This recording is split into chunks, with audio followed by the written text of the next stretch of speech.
third grade. It's that time where we read our robot story. As you recall, in our last chapter, Roz was caught in a tornado and was swirling around, and so we're going to read chapters 27 to 33. This chapter is titled "The Broken Robot." The Sharice found their robot powered off, lying in a ditch by the road. Her left leg was crumpled beneath her torso, her right arm was twisted around a tree trunk, and her whole body was covered in new scrapes and dents. Together, the family heaved Roz into the bed of the pickup truck, where Oscar was waiting. The dog sniffed her broken body while the Sharice climbed in beside him. Then Rambler turned around. The road was littered with debris from the storm, and the truck had to drive slowly. As they bounced along, Jad pressed the button on the back of Roz's head. She powered up and in a garbled voice automatically said, "Hello, I am Rosum Unit 7134, but you may call me Roz." Oscar licked the poor robot's face, and Jade leaned in close. "Roz, can you hear me? Are you okay?" "Hello, Jade. I have broken limbs and minor damage to my computer brain. My systems are now repairing themselves. Please stand by." The robot's glowing eyes pulsed as her recovery program did its job, and before long, Roz sounded like her old self. "My computer brain is now fully functional." Jade wrapped his arms around the robot and sobbed. "I'm so sorry, Roz. It's my fault. The tornado got you. Please don't be mad." Now Jaya was crying too. She pulled her brother and her dog and her robot into a big hug. Mr. Sharif wasn't much of a hugger, but he reached over and laid his hand on Roz's shoulder. They stayed like that for some time, quietly holding one another. The shock of the tornado was fresh, and it felt good to be together. "Mr. Sharif, I apologize for leaving the farm without your permission," said the robot. The man smiled. "No need to apologize, Roz. I'm just glad you're alive." "How are the cows?" said Roz.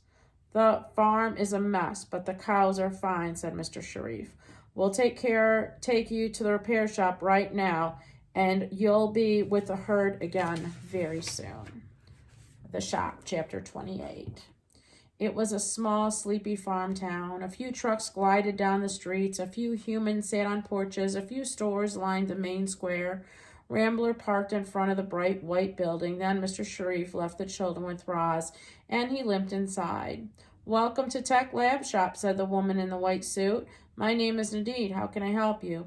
Mr. Sharif was distracted by all the robots on display in the shop. They came in a dazzling variety of designs and sizes and colors. Standing still, eyes glowing, they calmly waited for someone to put them to work. When the man spotted a Rosum unit, he suddenly remembered why he was there. "I'm the owner of Hilltop Farm," he said, "and we were just hit by a tornado." "I heard the sirens," said Nadine. "Is everyone okay?" "My family is okay, but I've got a Rosum unit outside who is in bad shape."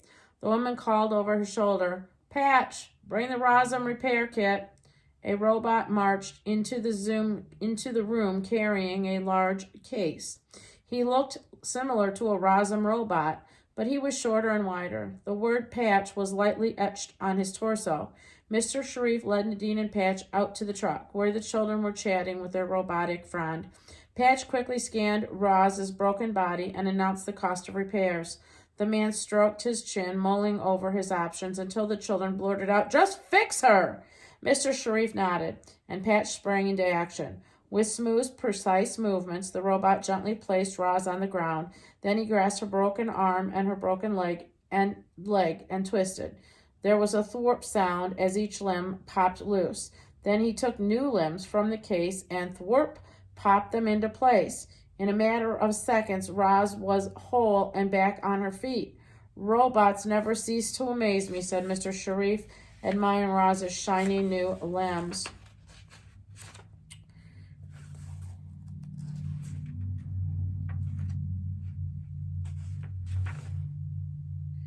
You are all safe now, said Roz in the calmest voice.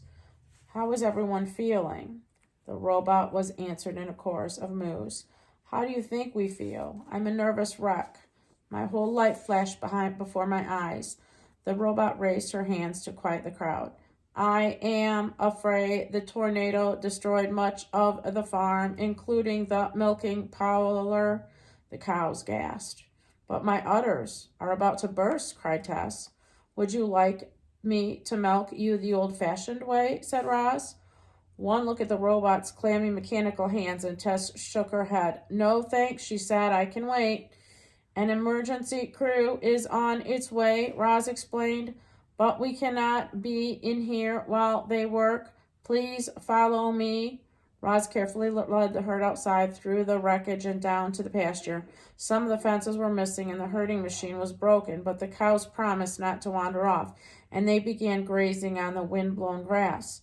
3 massive trucks rumbled up the driveway, doors swung open, and a crew of robots workers climbed out. The lead robot checked in with Roz as the others began unloading supplies from the trucks. Then the crew got down to business. Power tools buzzed, debris was cleared, fences were mended, holes were dug, machines were repaired or replaced, beams and walls, roofs went up, equipment and pipes and wires were installed. Clearly, these robots were designed to work as a team. The Sharifs wandered out and back and stood with Roz. They watched as their farm was being rebuilt before their very eyes. Several crew members marched over to the house, fixed a hole in the roof, and placed the shattered windows. Finally, rubble and tools were loaded into the trucks, and the robots fell in line.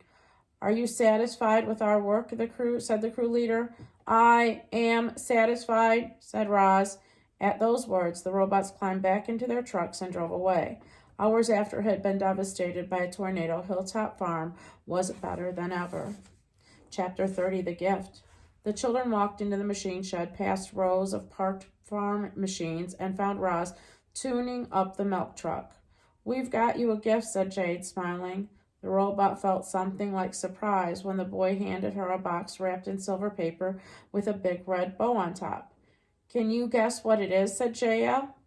Roz started guessing. A bucket, a rock, a hammer, a turtle, a can of... Okay, you can stop guessing, said Jaya. Don't forget to read the card, said Jade. Nestled under the bow was a little card. Roz opened it and read the following words. They were written in Jade's messy handwriting. Dear Roz, thank you for taking such good care of our farm and our family. We spent all our savings on this gift, so you better like it. Love, Jaya and Jade. P.S. Please tell us more stories about the robot on that island as soon as possible. Thank you for the nice card, said Roz. Although the handwriting could use some improvement, Jade rolled his eyes and said, Open your gift. The robot untied the bow and tore off the paper and lifted the lid from the box. Inside was a tool belt. It was made of dark leather and had a wide strap and different size pockets for holding different kinds of tools. We thought you might this might make your work a little easier, said Jaya. It's designed specifically for Rozum robots, said Jade, so it should fit you perfectly. The children helped Roz put on her new tool belt. Rather than going around the robot's waist like a normal tool belt, it went diagonally around her torso. Jade looped it over the Roz's left shoulder and around her right hip. Jaya laced the strap through the buckle and tightened it until the tool belt was snug and secure across her chest. Do you like it, said Jaya. I like it very much, said Roz. Thank you for this lovely gift. The children smiled and hugged the robot. They really seemed to care about her. Roz wondered if they cared enough to help her escape from the farm. One of these days, she would have to risk everything and tell them the truth.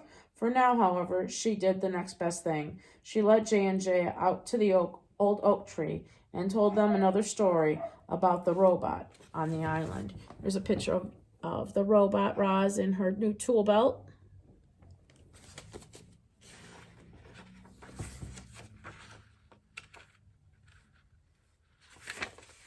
Chapter 31, The Campfire.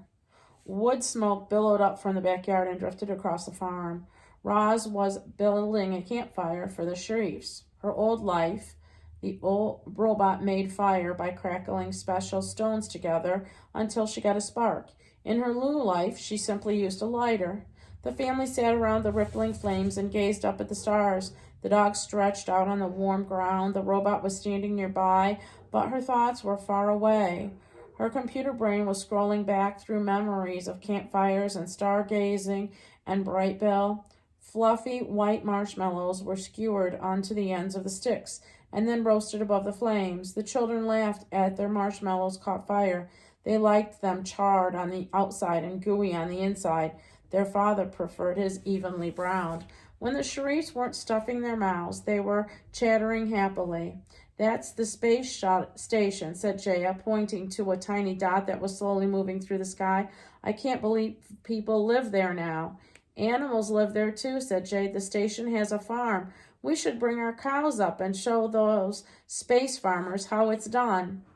I think our cows are perfectly content right here on Earth, said Mr. Sharif, and so am I. Once the marshmallows were gone, Jaya and Jade snuggled up with Oscar, stared into the flames, and asked their father about the olden days. But the children were just too cozy to stay awake for long, so Mr. Sharif spoke to Roz instead. We made campfires all the time when I was a boy. The man poked the coals with his marshmallow stick, and glowing embers floated into the air. The whole family would sit around like this telling stories. We had a nice life here. But then my brother and sister moved to the city. My parents got old, and everyone expected me to take over the farm. I couldn't run this place by myself, he went on, so I hired Jamila. I did the farm work, and she managed the business. We made a good team, and then we fell in love. When Jamila was pregnant with Jade, we bought a few auto machines to help out.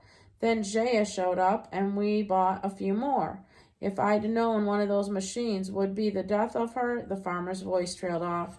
Roz wanted to know more about Jamila and about Mr. Sharif and about the rest of his family, but a normal robot wouldn't ask personal questions, so she kept her questions to herself and dropped another log onto the fire. The old barn. Long after Hilltop Farm was a very different place, the original farmers grew vegetable gardens and fruit orchards, and they raised chickens and sheep and goats. The farm had changed a lot since then, but there was still some signs of its past. Low stone walls lined some of the fields. A rustic tractor sat in the weeds, and hidden within a densely wooded grove was the old barn. The barn hadn't been used in generations. Over the years, trees had quietly grown up around it and moss had spread across its roof. But the barn was still strong and solid, and Roz wanted to take a look inside.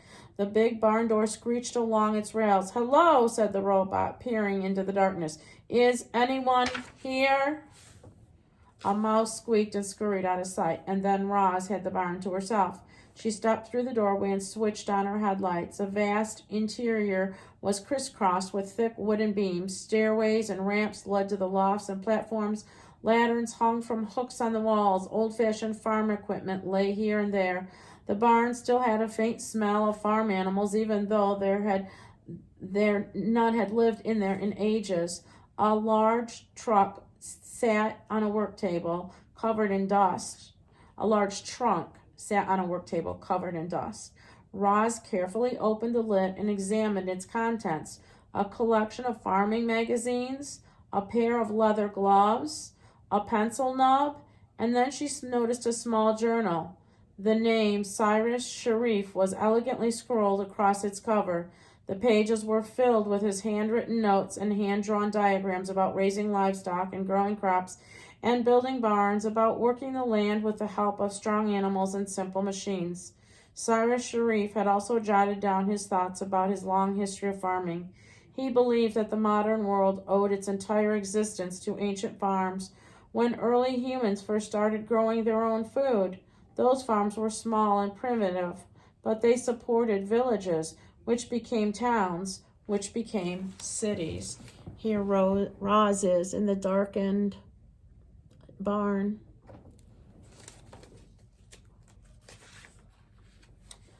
The writings were so wise and insightful that Roz read the journal from cover to cover. By the end, she almost felt as if she knew Cyrus Sharif. Whoever he was, the journal was a treasure, and she tucked it into a pocket of her tool belt for safekeeping. Chapter 33, The Autumn. The autumn colors were sweeping across farm country. The lush greens of summer faded to reds and browns. Crops were harvested, leaves fell away, and the landscape turned stark and gray. On Hilltop Farm, the cows were grazing on what remained the pasture grass. While the herding machine hovered nearby, the field machine was preparing the fields for winter. The drones circled the farm several times a day, but there was less to report in the autumn. Although Jaya and Jade were busy with school, they always made time for Roz. The children never grew tired of listening to the robot stories, and they never grew tired of sharing their own. The bees and the mice and the deer and the frogs and the raccoons and the squirrels and the snakes were all getting ready for cold winter. So too were the birds. The owls spruced up their nests. The crows stockpiled acorns. The swallows were still swooping over the farmland, but they would soon be leaving for winter, and any day now, other migratory birds would begin passing through on their long journeys to the south. And that's the end of those chapters. I hope you're enjoying our story. Have a great day. Bye-bye.